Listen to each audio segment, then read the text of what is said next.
Ryan Garcia versus Teofimo Lopez at 147 makes sense.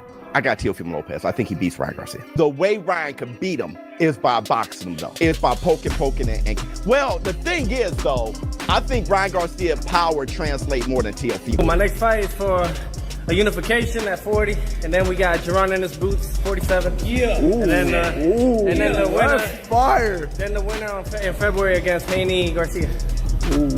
I just don't like when fighters like Teofimo Lopez over-evaluate themselves, because now I'm dealing with a liar. I can't deal with a liar. For two future opponents to get into a heated altercation at a boxing press conference isn't unusual, but what happened between Ryan Garcia and Teofimo Lopez at the official press conference had a different kind of energy. What made this moment so intriguing was that neither Lopez nor Garcia are scheduled to fight each other next, yet the tension between them was unmistakable.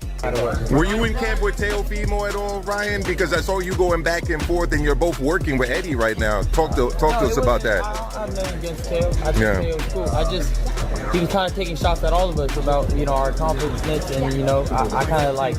Garcia wasted no time in turning up the heat, throwing verbal jabs at Lopez in front of the media and fans. "We don't give a flip what you are," Garcia fired off. "We don't give a flip, bro. I'm tired of hearing this nonsense. We're going to run that 100%. Lopez didn't back down, glaring at Garcia with the same intensity he brings into the ring. The two had to be separated before the situation escalated into something physical. To go after Teofimo. That's why me and him trip more than everybody else. I just feel like that's who I really wanted to fight for, the next big fight. Ryan Garcia is no stranger to psychological warfare. With a massive social media following and a knack for getting under his opponent's skin, Garcia has built his brand not just with his lightning-fast hands, but also with his ability to stir up some heat. The way Garcia sees it, Lopez is already on his hit list, and he's making sure the whole world knows it. This isn't the first time Garcia has set his sights on Lopez. In fact, the idea of a Garcia versus Lopez clash has been floating around for years. Back on July 16, 2022, after Garcia delivered a brutal knockout victory over Javier Fortuna at the Staples Center in Los Angeles, he made it crystal clear who he wanted next if his long-hyped fight with Devin Haney didn't happen. But, How's it feel? Ryan. Two fights got your attention. You interested most? Rematch for Haney or Teo could get it if he wins? I want Teo because I haven't fought Teo. And I feel like I wanted to do, for me, is like fight everybody. That's what I always wanted to do when I seen everybody hyping up, Tank, Devin, Teofimo. That was like the whole thing. So in my heart, I wanted to fight Teo because I feel like I handled Haney, regardless. So of the four kings, that's still ongoing, man. That's how I feel. I feel like that's what it is. But again. Then I want to fight Teofimo Lopez at 140 pounds. The fight never materialized back then, but Garcia's words from 2 years ago now feel more relevant than ever. The energy between these has only grown, and this latest altercation has reignited talks of a potential mega fight, with both fighters making noise at 140 pounds. A clash between Garcia and Lopez seems like a matter of when, not if. The rivalry has all the ingredients for a blockbuster event. Two of the most outspoken fighters in the game. How you doing? Good, bro. How you doing, bro? Hey, we're ever going to see you guys in the ring together? Against each other? Hey, what up, Turkey? Oh, yeah, Turkey. What's good? Hey, Ryan Garcia versus Teofimo Lopez. Hey, man, we for the people. That's all it is. Are you down for that fight? Hey, man, yeah. We both believe in God, so, at the end of it all, it's just be Make two. the best man win. Yeah, exactly. Ryan, you'd be down to box Teofimo? Why wouldn't I? Who gets slept in that one? It'll be a big fight. He loves fighting, man. An East Coast versus East Coast dynamic. Lopez, a Brooklyn-born fighter of Honduran descent, represents the gritty, no-nonsense style of New York boxing. Garcia, a California native, carries the flash and confidence that West Coast boxing is known for, to warriors with something to prove. Garcia is coming off a high-profile loss to Tank Davis, but remains one of the biggest stars in the sport. Ryan DM'd me and everything. Boy, desperate for some payday. Ryan just said that if I'm looking forward to it, man, we could make some good money and we could make the fight happen. At 1.4 that they did on pay-per-view buys was mainly from Ryan's side, not really from Tank. And that's all from the YouTubers and the young kids that don't know. It's just your casual fans. I'm not gonna be that guy. I'm not gonna be that guy that makes everybody else more money than I make. Ryan Garcia. Ryan Garcia is already stepping back into the ring with a point to prove, and he's not keeping quiet about it. With a fight against Rolando Romero locked in for the Times Square card and a high-stakes rematch with Devin Haney lined up for October, if both win their bouts, Garcia is making it clear that he's coming for everyone in his path. But even with all that on his plate, his eyes are set mostly on Teofimo Lopez.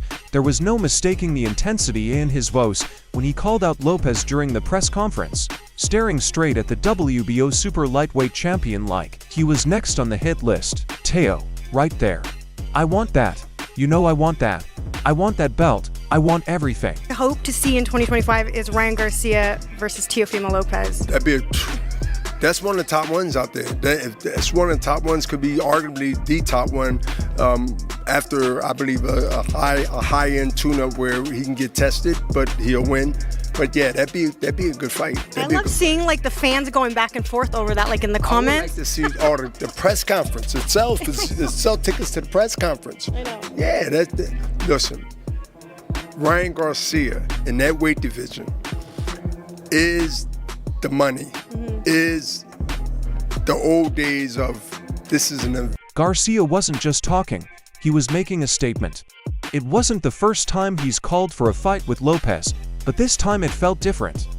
Lopez, who is set to defend his title against Arnold Barboza on the same card, didn't respond immediately, but his presence alone was enough to add fuel to the fire. And if there was any doubt about Lopez's willingness to bring chaos, he erased it quickly when he escalated his own rivalry with Barboza by slapping him during their face-off. The energy at the press conference was already high, but between Garcia's relentless taunting and Lopez's short fuse, the event turned into something else entirely. To take over Lopez and the undefeated interim champ Arnold Barboza Jr. It's all for the WBO Super Lightweight World Championship.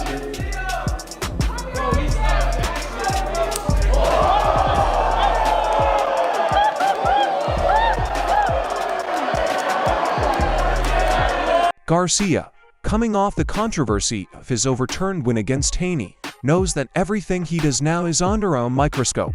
His victory was wiped from the record books after he tested positive for Ostarine, leading to a one-year suspension from the New York State Athletic Commission. That hasn't stopped him from keeping his name at the center of boxing conversations, and if anything, it's only made him more vocal.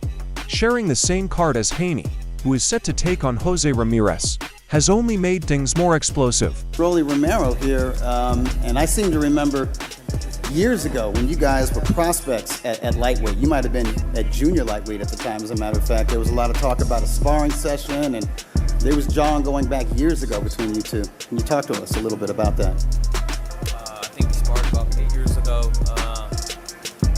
It was a little rough sparring, I guess, but he continued to use that sparring to, kind of boost up his career. Credit to his point. But I don't have no bad blood to him. I'm here to, do my job and, set up that rematch. But I'm not overlooking him at all. I know that he's going to come to fight. It's a big opportunity on the main stage, so I got to be sharp and prepared.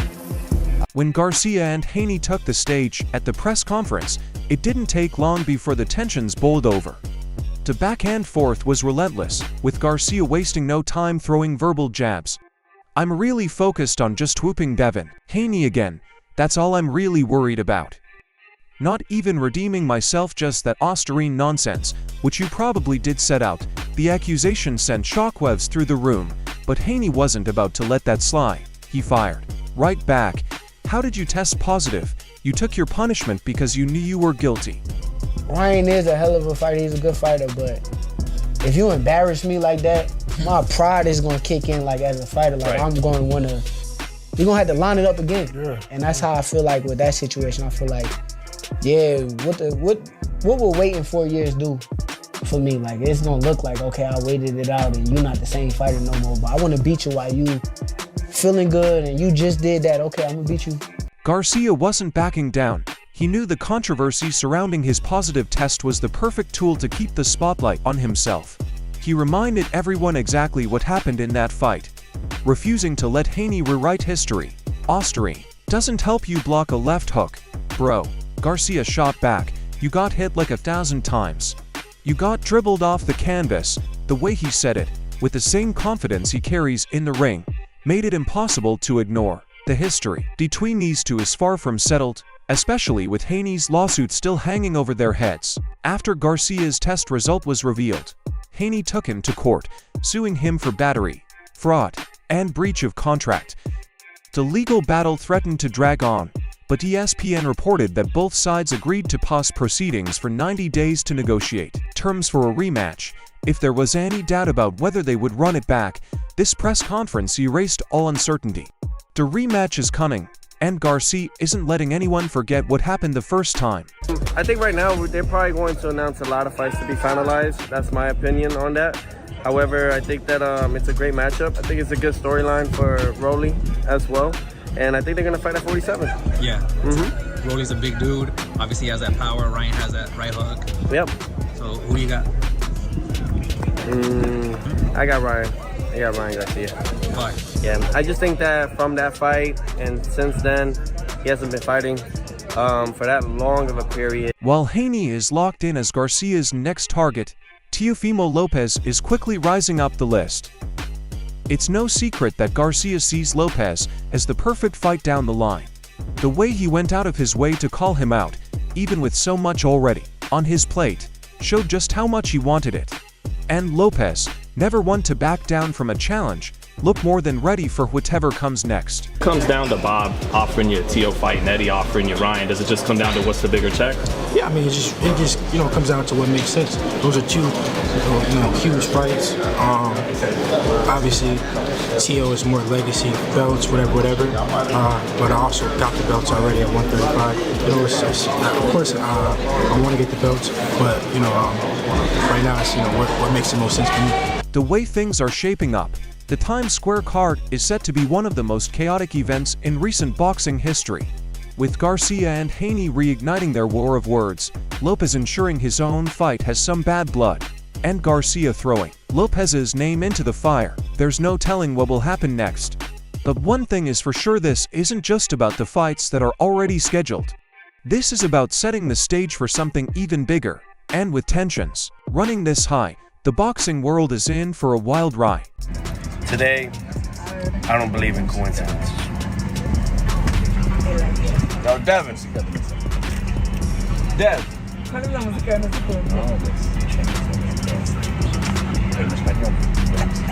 However, as much as Lopez is going back and forth with Ryan, he seems already convinced that Ryan might not survive Rolly's wrath. Teofimo Lopez knows exactly what kind of danger Rolando "Rolly" Romero brings to the ring, and he isn't shy about warning Ryan Garcia to take the fight seriously. With Garcia using Rolly as a tune-up before his planned October rematch against Devin Haney, Lopez sees real risks in this matchup, especially when it comes to Rolly's power. Having shared the boxing world with both fighters, Lopez understands that while Garcia is the favorite, this fight isn't a walk in the park. Like I said, I'll be ready for whatever happens. It's looking like I'm gonna fight Teofimo Lopez, so that's good. I've seen him today. It's a little strange, but other than that, he's ready to whoop his ass. Lopez has been keeping a close eye on the situation and believes Garcia needs to be fully aware of what he's stepping into on May 2nd in New York.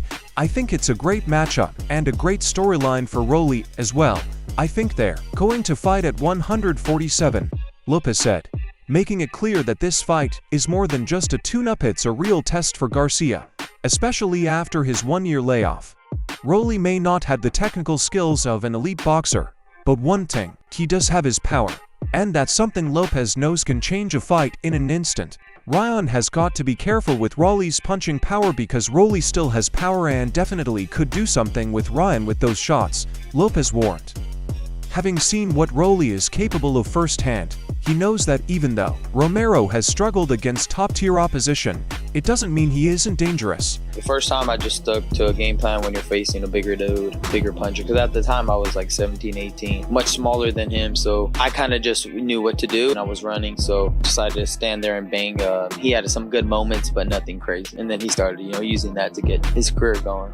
But kudos to him. He used it well. It's easy to look at Raleigh's history and assume Garcia will handle him with no problem, but boxing doesn't work like that. Lopez knows that underestimating someone with knockout power is the fastest way to get caught, and if Garcia walks into the ring thinking this is just a warm-up for Haney, he could be in for a rude awakening. Lopez pointed out that Rolly hasn't been as active recently, last fighting in September 2020 against Manuel James, but inactivity doesn't always mean weakness. It can mean a fighter is coming in fresh, focused, and ready to prove something. He hasn't really made that many adjustments, to be honest. Still making a lot of the same mistakes, still kind of fighting the same. His chin actually looks like it's gotten a lot weaker. Romero has been counted out before. When Haney faced Ismael Barroso, many thought he was on the verge of losing before a controversial stoppage saved him. Against Gervonta Davis, he started strong before getting knocked out cold. Isaac Pitbull Cruz did the same thing, overwhelming him with relentless pressure and taking him out in 6 rounds. Those losses may suggest Rolly isn't a threat at the elite level, but Lopez sees things differently. When was the last time Rolando fought? Was it against Pitbull? Lopez asked, showing that he's aware of the beating Rolly took in that fight, but he also knows that power is the last thing to go in a fighter, and as long as Rolly is standing, he's dangerous. Rolly, to be honest, I feel like it's a fun fight. He's a, aggressive, crazy dude. Lead up will be crazy. And I want that, he has a title, technically. But yeah, let's do it. I don't know if you have a real For Garcia, the risk isn't just losing, it's what that loss would do to his future plans. Turki Alalshik has set up a major rematch between Garcia and Haney, and that fight is supposed to be one of the biggest events of the year. If Garcia gets caught and loses to Rolly, everything changes. The Haney rematch can still happen, but it won't have the same momentum. Instead of coming in as a confident contender looking to erase any doubts from their first fight, Garcia would be walking in with the weight of a loss on his shoulders, and in boxing, perception matters. I wouldn't mind watching him against Teofimo Lopez. I wouldn't mind watching him against, there's so many fighters. Boots Ennis. You want to see him against Boots? Why not? Let's make the great fights. Virgil Ortiz. Wow, that'll be great. There's a lot of fighters out there. They are. Errol Spence, Terrence Crawford. Man, you can make so many fights. Lopez doesn't believe Garcia will lose, but he also isn't dismissing Rolly the way others have. The reality is that Rolly has flaws. His defense isn't great, his footwork is stiff, and his fight IQ has been questioned more than once, but none of that matters if Garcia makes a mistake and gets caught with one of those looping right hands. And that's exactly what Lopez is warning against. If Garcia stays disciplined, uses his speed, and avoids getting careless, he should win this fight. But if he comes in overconfident, thinking he can walk through Rolly's shots without consequences, then he could be in for a long night. Lopez understands that boxing isn't just about skill, it's about timing, power, and focus, and if Garcia isn't locked in on a second, things could go sideways quickly. You and Tio? Don't you think that's a fire fight? Because you need somebody who's going to be able to promote the fight with you. And you need somebody that poses some type of a threat. He's got the accolades. He's what, two-time lineal 140 champion. I feel like he would fight me at 145. See, I'm the catchweight king. I don't believe in weight class. At the end of the day, Lopez's message is simple: respect the power.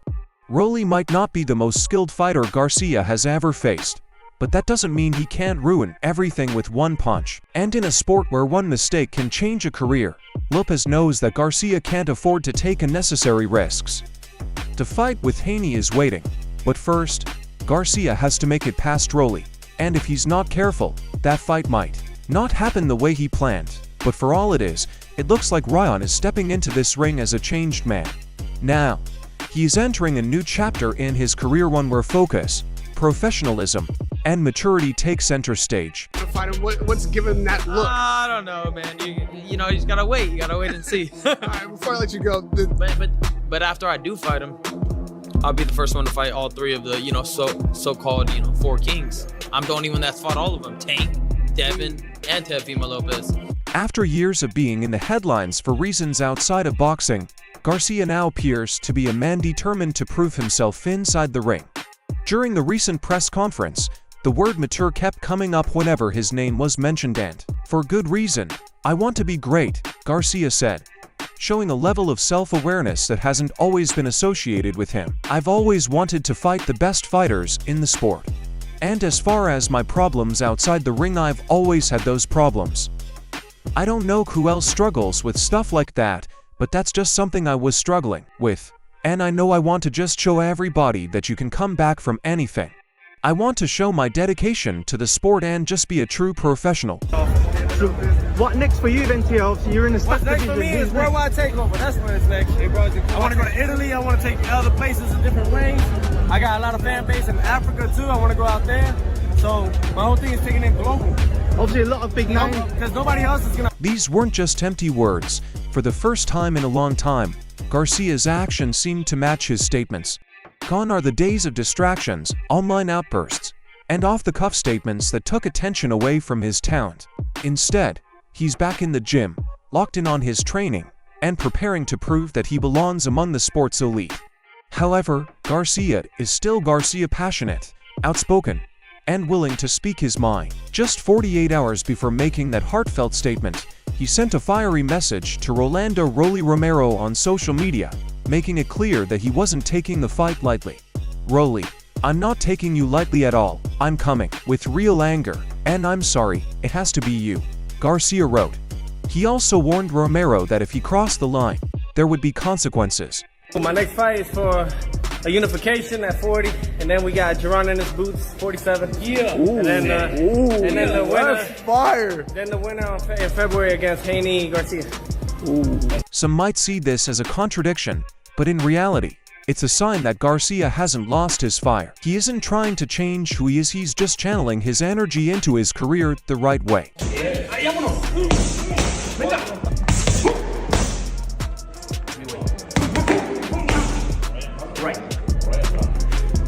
For the first time in a long time, Garcia isn't letting outside noise define him. He's focused, determined, and ready to let his fists do the talking.